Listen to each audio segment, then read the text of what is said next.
What is up, everybody? Skratch coming up with another Raid Shadow Legends video. Welcome to the channel, everyone. Hope you guys are having an amazing day. In today's video, we're gonna talk about hidden gem epic champions that everybody needs to 6-star on their accounts. And for a lot of you guys that are playing for a long time, you know the game very well, they might not be as hidden gems as for other players. And the reason of this video is because a lot of people are still not very familiar with all the good champions that we have in the game and what exactly these champions can do for their accounts. So that's kind of like what I want to cover in today's video. Of course, I'm not going to cover every single one of the epic champions. So if you feel like I missed a particular epic champion that is kind of like a hidden gem, let me know in the comments down below so the rest of the people can see as well. I'm gonna start with the champions that I have at level 60 built on my account. I do have a few others at 6-star, but they're not level 60 yet. They're not geared and will be pretty pointless to show those ones. So we're gonna move to the index once we're gonna get there. But the first champions that I wanna cover, guys, how you can see right here, the recently used ones, we have Whitedried Nia. She is a newish champion. Let me just put it like that. She's not that old. She got introduced with the Sylvan Watchers faction. And she is a pretty nice champion. Very unique, honestly. And she can do so many different things on your account. If we're going to have a quick look at her skills, then we're going to talk about the build, why I have her build like this. Because probably it's not something that I would recommend to every single one of you guys out there. On the A1, attacks all enemies, has a 30% chance of placing a 30% decreased speed debuff for 2 turns. Now, this one right here can be great for Hydra because it's an AoE decreased speed, and you know you want to have that decreased speed on the Hydra heads, very important. Can be pretty good for the Iron Twins Fortress, will be huge for Faction Wars because you're going to be able to build her on a stun set and just let her pop off. She's going to be a massive carry, and Faction Wars for the Sylvan Watchers will most probably open in the next 1 month and a half. I feel like is almost there, honestly, because we got some champions introduced. We got some 10 axes on them. We got some of them guaranteed, and I feel like next month, in a week or so, most probably they're gonna bring in a new batch of champions, and a few of them will be from this faction, and that's when they're gonna give the green light on the new faction. The A2 removes all debuffs from a target ally, then heals them by 40% of their max HP. If the target of this skill is not this champion, decreases the cooldown of all of the target skills by 2 turns. This is actually a very interesting skill, and if you manage to use it properly to go on the right champion, if everything is kind of like under the right conditions, let me put it like that, this can be very powerful. And it is a bit harder to make it work on auto all the time on the right champion, so using her on clan boss requires a lot of work. There will be a lot of RNG involved as well because the boss will damage the champions. A lot of things can change in there. But when you are doing Hydra, for example, if you're manualing, you're gonna be able to use this skill on whoever you guys want, and you're gonna be able to decrease the cooldown of the skills constantly. Like, let's just say you're using it on a Royal Guard, or a Husk, or the DPS champion, who will be able to constantly bash in a lot of damage, and that's actually very nice. And this is on a 3-turn cooldown.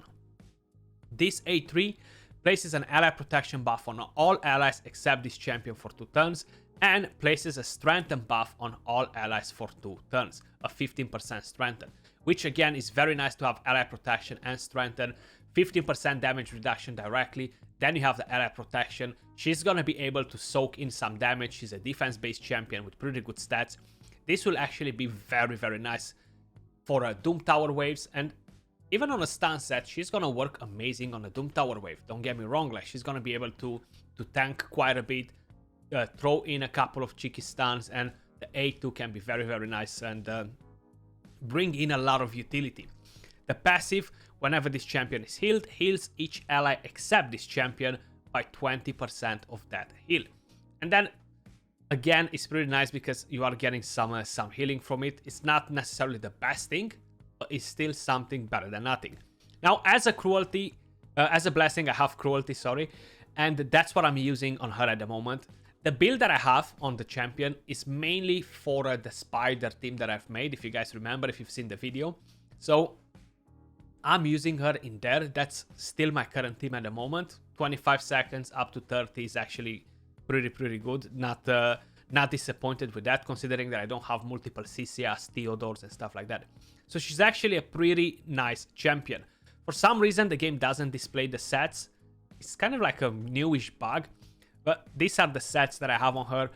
I definitely feel like one of the best builds for her will be a stun set, maybe paired with a Defiant, or have a Defiant paired with a Stalwart, or multiple Defiant sets, or Defiant and Regeneration. It really depends what exactly you're planning to do with the champion, but definitely don't sleep on her because she's an awesome champion. I don't have masteries on her at the moment, and again, that will really depend on what exactly you're planning to do with the champion. But if you are planning to excessively use her on PvE, probably War Master will not be a bad choice on the champion. The next one.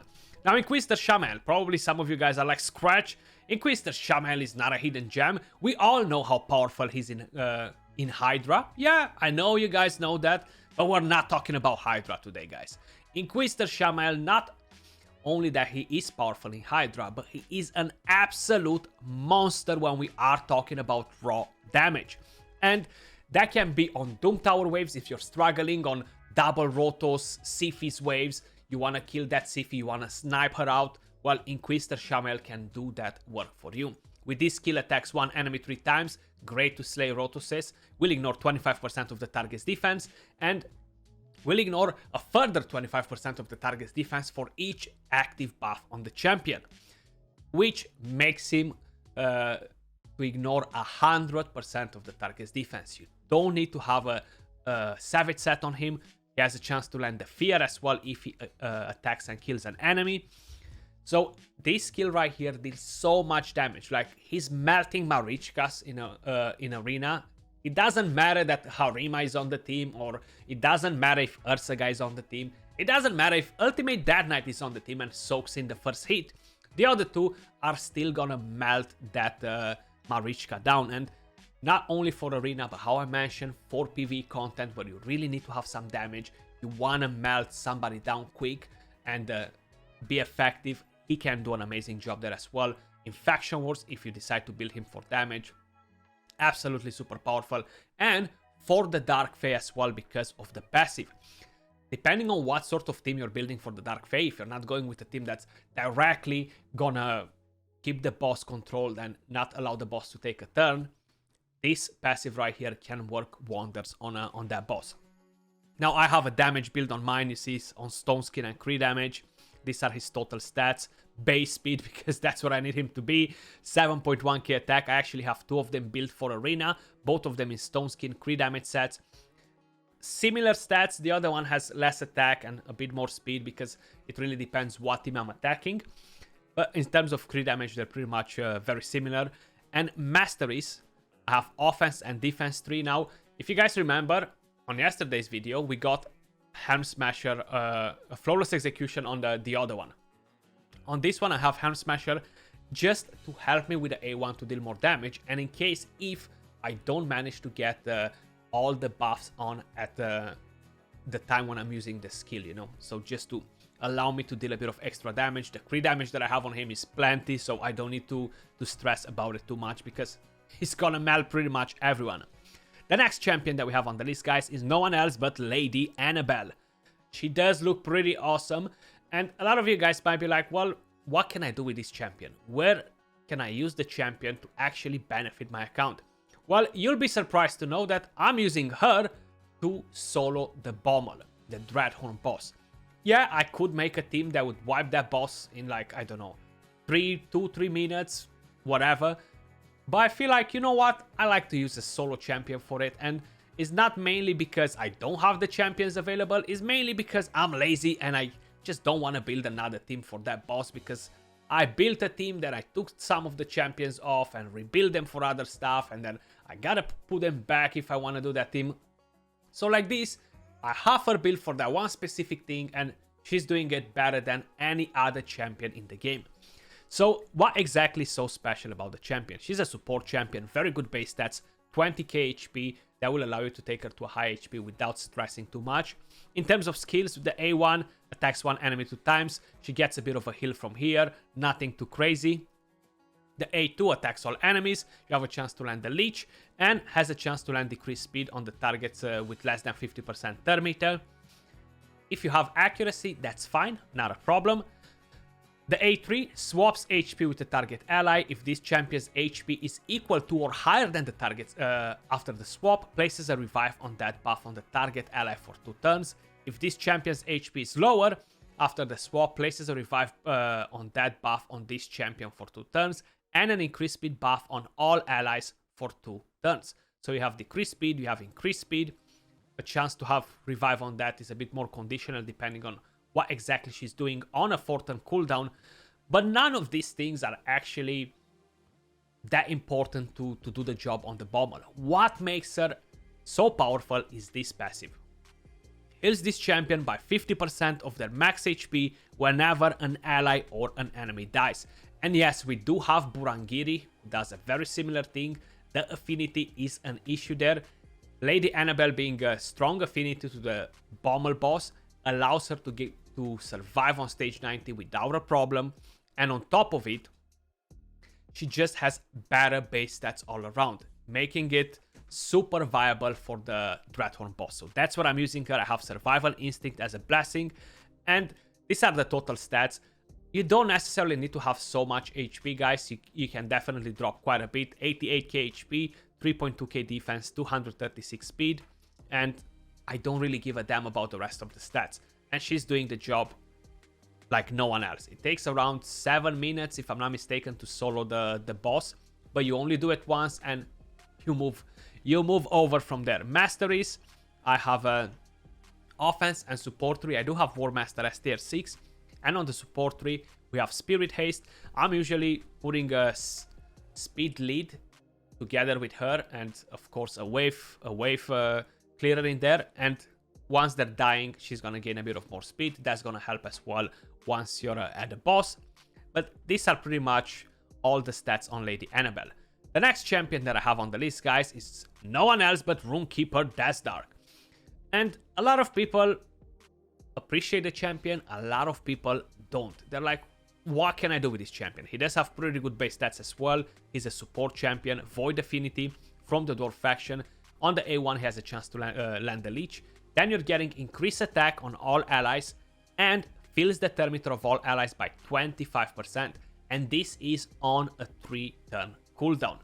The A3, removes all debuffs from all allies, heals them by 25% of this champion's HP, and places a continuous heal buff for 2 turns on allies that have a debuff removed.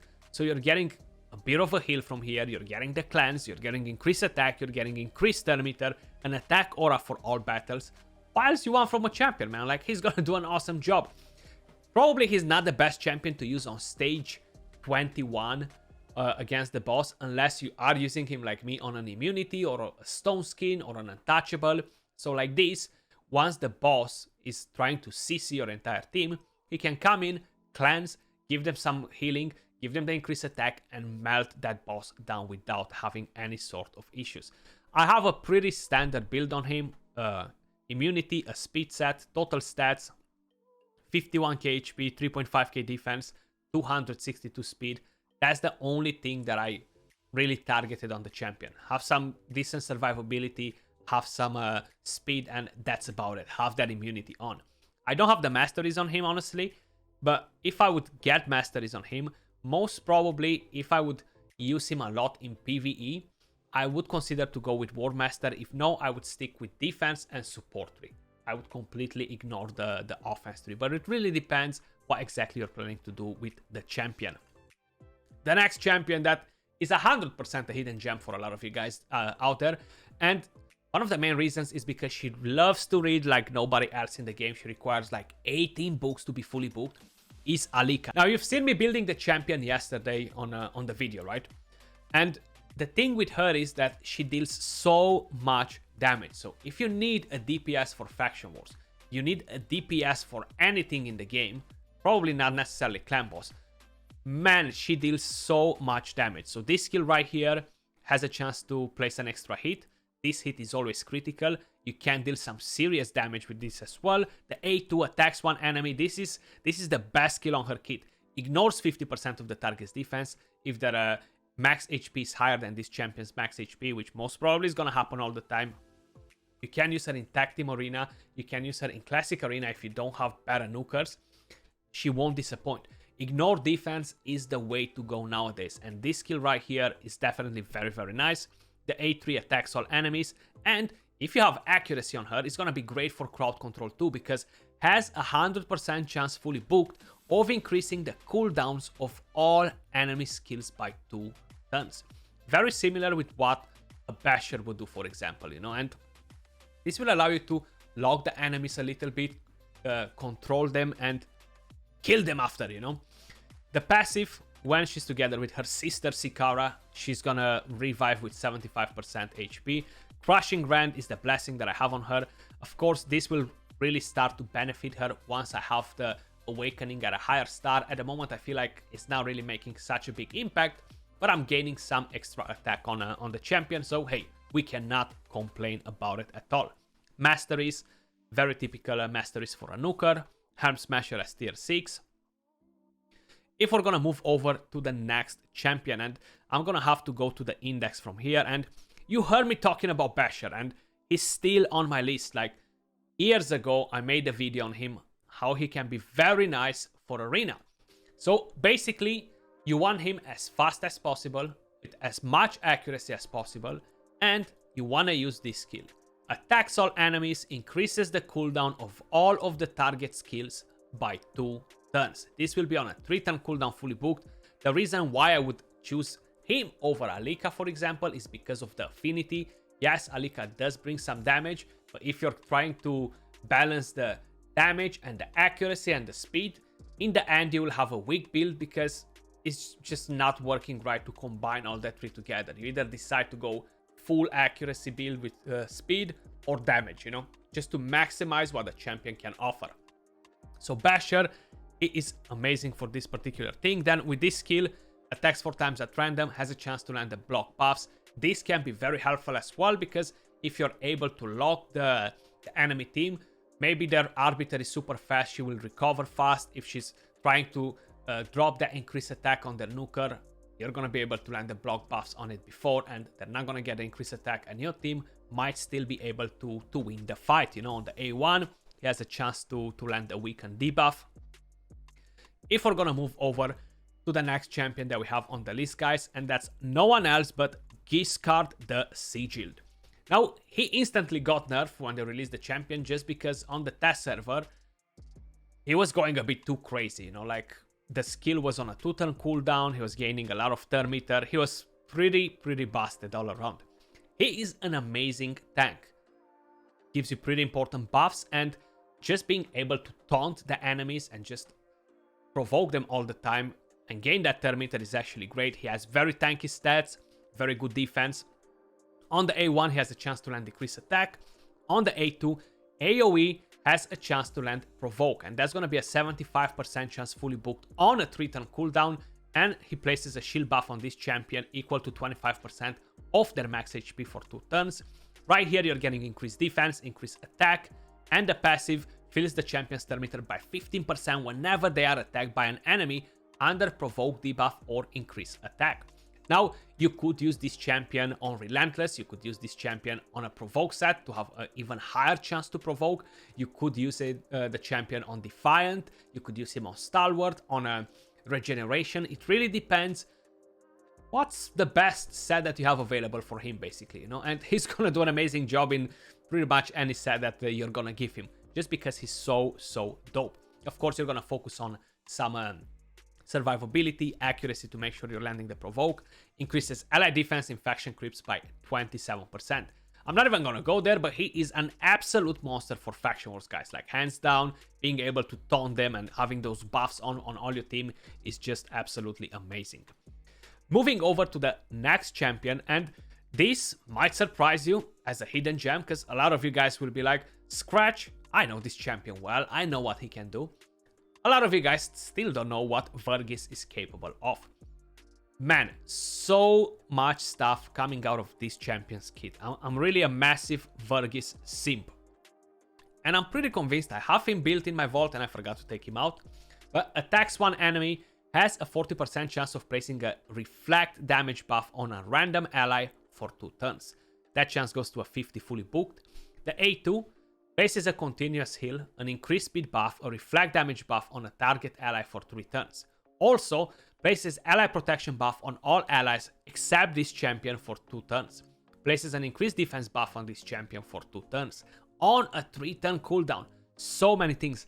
And how you guys can probably notice, he actually has fairly decent base stats. He's an epic champion. 1.3k defense, 16k HP. Man, this guy is gonna tank for your team like no one else. I feel like the only champion that could potentially tank for your team as much as he does is probably Nekret, honestly. Nekret, Ursaga, they can tank for your team, and Vargis can definitely tank for your team a lot as well. Of course, don't think about Vargis like a Arena God champion. He's not at that sort of level. He's not for Arena. But for PvE content, my god, he is an absolute monster. Great for dungeons, Doom Tower. He can solo bosses in the Doom Tower as well, like the Scarab King, for example. Just carry your team through the waves if you're progressing through the game. Just for the simple fact that this champion brings his own healing is a massive, massive plus, you know. Places a shield buff on this champion equal to 10% of their max HP for 2 turns, whenever this champion loses 10% or more of their max HP from a single hit. And the active effect places a continuous heal buff on this champion for 2 turns every time their HP drops below 50%, and this passive will be on a 1-turn cooldown, guys. And you have a defense aura for dungeon battles, 33%. If you're not using Vargis and you're progressing through the game, I don't know what you're doing if you have him on your account. You definitely need to start cracking on this bad boy champion. If we're gonna go over to the next champion, guys, and this is definitely one of my most favorite epics in the game. I don't have one built at the moment because for some reason I thought that I had one. I don't know what happened with him, and I just don't manage to pull another one. Like, for the last 2 months, I'm waiting to pull another one, but it seems like he just doesn't want to come back home. I don't know what happened with my other copy. Probably I fed it without realizing, thinking that I do have another one, and I don't. Fanax. Now, this champion deals so much damage, guys. This skill right here is probably one of the best basic skills in the entire game. I don't know if you've seen my video from like 2 years ago when I took him in Clan Boss, took him in Arena, and showed you what this champion can actually do. But on the Clan Boss, he was dealing so much damage with this skill. You're gonna have debuffs on the Clan Boss, so he's gonna place an extra hit, and the damage was absolutely nuts, like crazy damage, you know. Enemies killed by this skill cannot be revived, which makes him great on the Ice Golem. You're gonna get to kill the minions. Now, one thing that a lot of people don't know is that you see the affinities on the Ice Golem, for example, and you might be like, well, this is weak affinity, but once you get at the boss, the minions on the Ice Golem are always void on every single stage. I bet that's a thing that a lot of you guys had no idea, and I can't blame you. Not a lot of us farm Ice Golem anyway. Then, AoE attack, you're gonna have a chance to land block buffs and block active skills for 1 turn if the skill does not place the block buffs. If it's paired with Talia, decreases the countdown of bombs. The A3 attacks one enemy, 60% chance of placing a decreased defense and decreased speed debuff for 2 turns. The one thing that I really wish for this champion to have, I do think he needs a bit of a buff on this skill, and I would love this thing to go down to a 3-turn cooldown and to be 100% chance to land decreased speed and defense down. This would make this champion so viable for Clan Boss, guys. As a DPS, you guys have no idea. This would be amazing. But yeah, Fanax is definitely one of those champions that I really like. And I'm just checking my list if by any chance I missed a champion, but I do have one more for you guys. And that is gonna be an ugly orc. And yeah, a lot of you guys might not use this champion much, or you might not use him at all. To hack the Wanderer. Void Affinity as well. Attack aura in all battles, 22%, not the best aura, but fairly decent. He is an attack-based champion. He does a lot with his kit though. He really does a lot. Great for faction wars, great for some particular dungeons if you need him to do the job. Great for Doom Tower waves as well. Same with Fanax. I kind of like didn't mention that. But if you are struggling with Doom Tower waves, Fanax can do a lot of damage and block revive with the A1. So if you're going against waves with Sifi Rotos where you know that she's gonna try to revive somebody or something like that, he's gonna be able to land that block revive on it without a problem. Or other waves, not necessarily Sifi and Rotos, because Rotos is strong affinity, but just keep that in mind as well. So back to Tuhak the Wanderer, the last champion that we have on the list for today, guys. I want to keep it short, but I know I'm talking too much about it. Attacks one enemy 2 times. Each hit has a 30% chance of increasing the cooldown of one of the target skills by 1 turn at random. Increases the cooldown of all of the target skills by 1 turn instead if this champion has less than 50% HP. It really favors him to be on low HP, funny enough. The A2 attacks all enemies, has a chance to land decreased speed for 2 turns, fully booked 100% chance. Also places an increased speed buff on this champion, heals this champion by 15% of the damage inflicted if they have less than 50% HP when attacking. And the A3 attacks one enemy, steals 50% of the target's current turn meter, has a 100% chance fully booked of landing a stun for 2 turns, steals 100% of the target's turn meter if this champion has less than 50% HP when attacking. Great on the faction war boss as well, and it's not because you're gonna land the stun, because you can't stun the boss, but you're gonna be able to stun the waves. But manipulating the turn meter on bosses is massive. The passive decreases the damage taken by this champion by 20% when their HP drops below 60. So everything tells us, you know what, let's put his HP low so he gets smacked a little bit, and then everything is gonna go crazy on his kit. Aura, I already mentioned it. Now, I would probably attempt to build this champion either on Relentless, either build him on Reflex, either build him on a stun set, and give him some damage. Now, stun set might not be necessarily the best choice because his A1 is not AoE. This skill right here is AoE, and if you're planning to use him on a faction wars and waves where you need some help, this can actually help you quite a bit. Guys, that was all for this video. Let me know in the comments down below, how many of these champions are you guys actually using? And do you think that I missed anyone that's super powerful and a lot of people are not really talking about? But that was all for this video. Much love, appreciate all of you guys watching, and I'll catch you all soon in the next video. Peace.